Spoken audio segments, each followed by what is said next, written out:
Assalamualaikum warahmatullahi wabarakatuh. Saya Mas Silviana, mata kuliah Studi Kelayakan Bisnis kelas P6B jurusan Manajemen Universitas Dharma Persada. Aspek-aspek dalam studi kelayakan bisnis yaitu satu, aspek manajemen. Aspek manajemen dalam studi kelayakan bisnis menyangkut pada pembangunan dan pengembangan operasional perusahaan.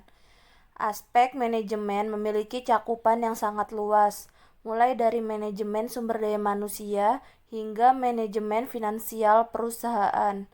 Semua hal yang terkait dengan bagaimana operasional perusahaan dapat dijalankan termaksud pada aspek manajemen dalam studi kelayakan bisnis. Faktor yang melandasi studi kelayakan bisnis ditinjau dari aspek manajemen. A. Planning atau perencanaan usaha. Suatu perencanaan usaha adalah unit kegiatan yang direncanakan dan bertujuan untuk memenuhi kebutuhan akan sesuatu barang dan jasa yang diinginkan. B. Organizing atau pengorganisasian. Dalam hal ini diatur dan ditentukan tentang apa tugas pekerjaan, macam atau jenis serta sifat pekerjaan, unit kerja, atau pembentukan bagian-bagian. C. Actuating atau pengarahan.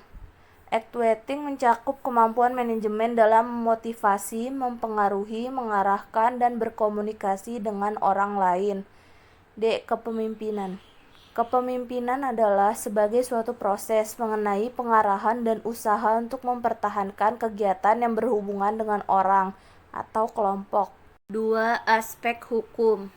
Aspek hukum dalam studi kelayakan bisnis menyangkut pada semua hal terkait legalitas rencana bisnis yang hendak dilakukan oleh perusahaan. Ketentuan-ketentuan hukum tersebut meliputi A. Izin lokasi. B. Akta pendirian perusahaan dari notaris. C. Nomor pokok wajib pajak atau NPWP. D. Surat tanda daftar perusahaan. E. Surat izin tempat usaha dari pemerintah daerah setempat. F. Surat tanda rekanan dari pemerintah daerah setempat. G. Surat izin usaha perdagangan atau SIUP. 3. Aspek ekonomi.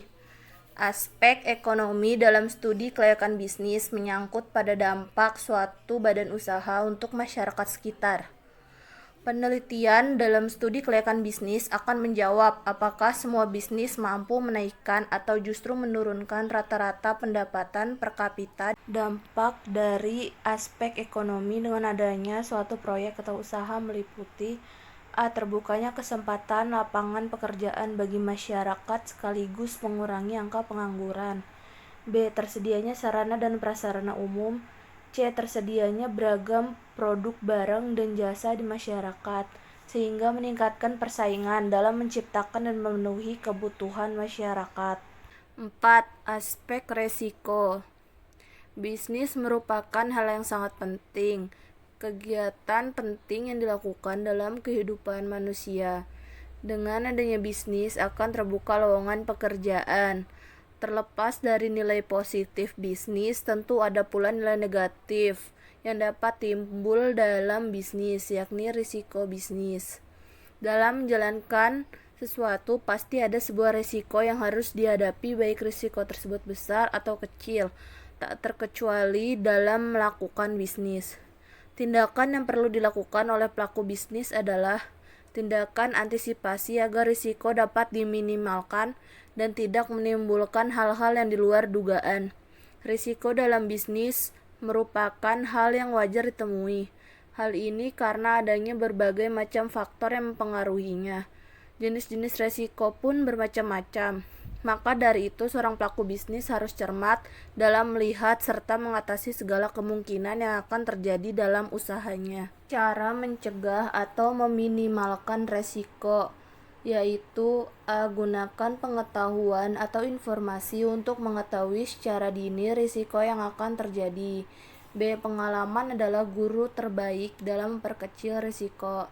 C. Berpikir kreatif, inovatif, dan yakin bahwa segala sesuatu ada penyelesaiannya. D. Asuransikan sesuatu yang perlu diasuransikan. E. Keahlian menganalisa, menelaah, menilai, menguraikan sebab akibat, dan keyakinan dalam mengambil risiko. F. Mengubah keadaan yang bisa menimbulkan risiko besar menjadi sesuatu yang tidak berisiko atau berisiko kecil. 5. Aspek marketing. Aspek marketing dalam studi kelayakan bisnis menyangkut pada pertanyaan, apakah ada peluang pasar untuk produk yang akan dihasilkan oleh sebuah perusahaan. Aspek tersebut dapat dilihat melalui hal-hal berikut. A. Potensi pasar. Dinilai berdasarkan bentuk pasar atau konsumen yang dipilih. B. Jumlah konsumen potensial. Jumlah ini diketahui melalui proses mengukur dan meramal permintaan dan penawaran berdasarkan produk sejenis yang telah ada saat ini. C. Daya beli masyarakat dengan memperhitungkan perkembangan atau pertumbuhan penduduk. D. Segmentasi. Target dan posisi produk di pasar. E. Situasi persaingan di lingkungan industri. F. Sikap, perilaku, dan kepuasan konsumen terhadap produk sejenis saat ini. G. Manajemen pemasaran. Terdiri dari analisis persaingan dan bauran pemasaran. 6. Aspek keuangan. Dalam aspek ini, kita akan menentukan layak atau tidak layak sebuah usaha atau bisnis dijalankan setelah menelaah semua faktor produksi dijalankan. 7. Aspek sumber daya manusia. Alokasi sumber daya manusia yang akan digunakan dan kualitas sumber daya manusia juga berperan penting, termaksud juga dalam pengembangan, kompensasi, serta sistem penilaian karya sumber daya manusia. 8. Aspek lingkungan. Usaha tidak akan pernah memisahkan diri dari lingkungan dan masyarakat sekitarnya. Dimulai dari faktor makroekonomi, sosial, politik, kepedulian akan lingkungan hidup maupun kesejahteraan lingkungan masyarakat sekitar. Penting untuk dipertimbangkan. Lingkungan tempat bisnis akan dijalankan harus dianalisis dengan cermat. Hal ini disebabkan lingkungan di satu sisi dapat menjadi peluang dari bisnis yang akan dijalankan. Namun, di sisi lain, lingkungan juga dapat menjadi ancaman bagi perkembangan bisnis. Aspek lingkungan terdiri dari A.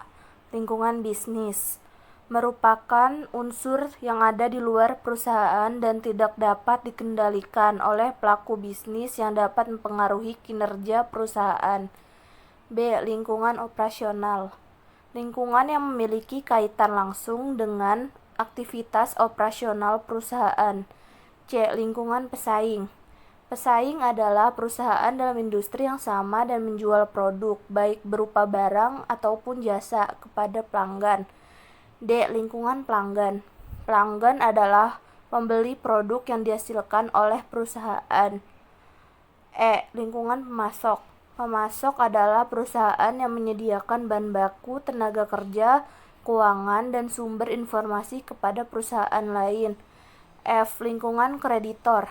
Kreditor merupakan pihak yang memiliki peranan yang penting dalam bidang keuangan dan semakin penting jika bagian besar permodal perusahaan berasal dari kredit.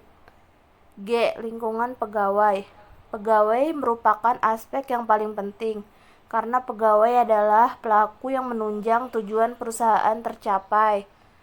H. Lingkungan industri. Tujuan aspek lingkungan dalam studi kelayakan. A. Menganalisis kondisi lingkungan operasional. B. Menganalisis kondisi lingkungan industri. C. Menganalisis lingkungan ekonomi. D. Menganalisis dampak positif maupun negatif bisnis terhadap lingkungan.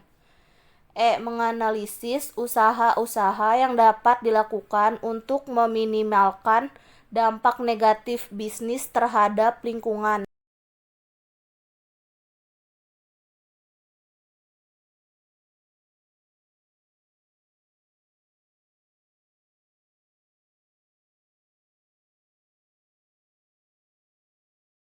Tujuan aspek lingkungan dalam studi kelayakan.